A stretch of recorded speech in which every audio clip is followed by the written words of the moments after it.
will be forced to shut down tomorrow. And I want to be very clear about what that shutdown would mean, what will remain open and what will not. With regard to operations that will continue, if you're on Social Security, you will keep receiving your checks. If you're on Medicare, your doctor will still see you. Everyone's mail will still be delivered, and government operations related to national security or public safety will go on. Our troops will continue to serve with skill, honor, and courage. Air traffic controllers, prison guards, those who are with border patrol will remain on their posts, but their paychecks will be delayed until the government reopens.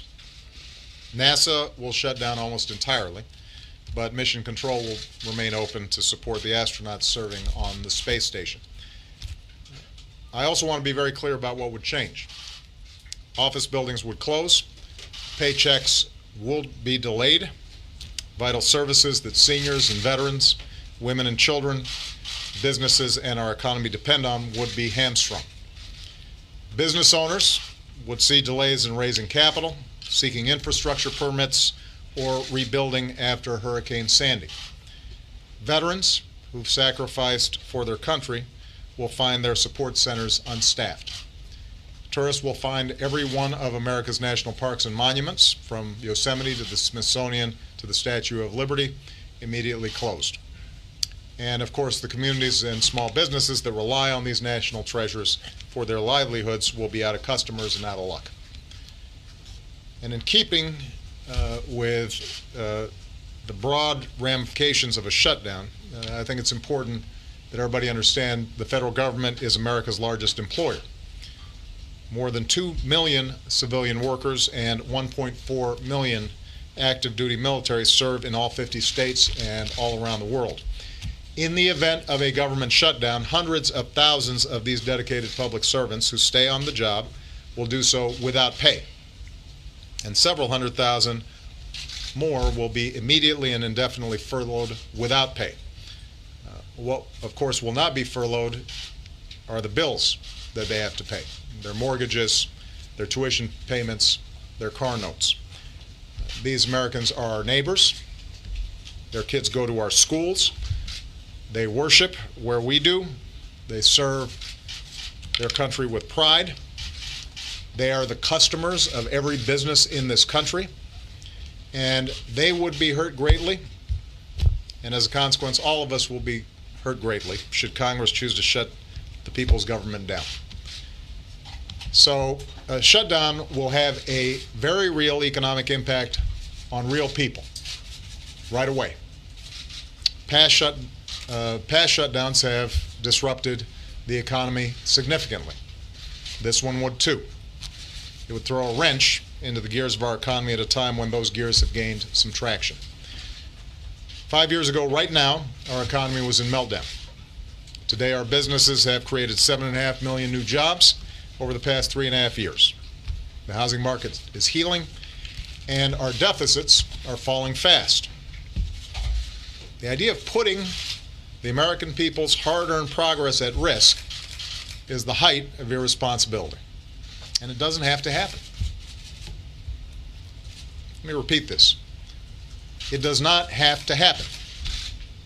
All of this is entirely preventable if the House chooses to do what the Senate has already done.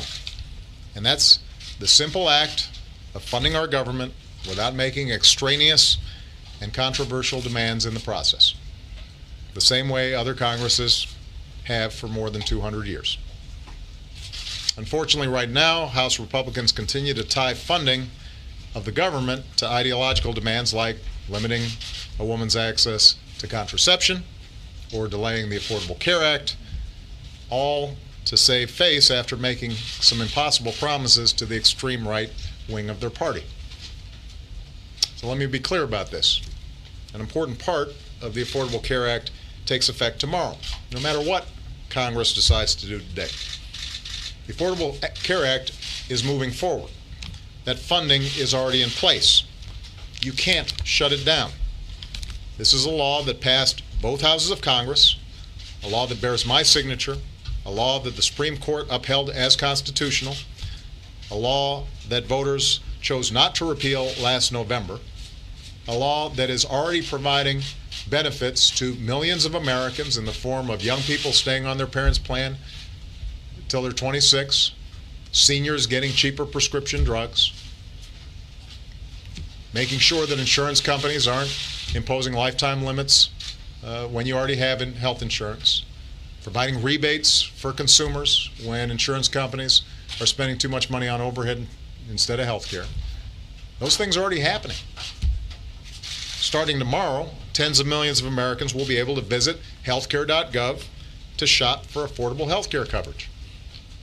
So Americans who've lived for years in some cases with the fear that one illness could send them into bankruptcy, Americans who've been priced out of the market just because they've been sick once, they'll finally be able to afford coverage, quality coverage, many of them for the first time in their lives.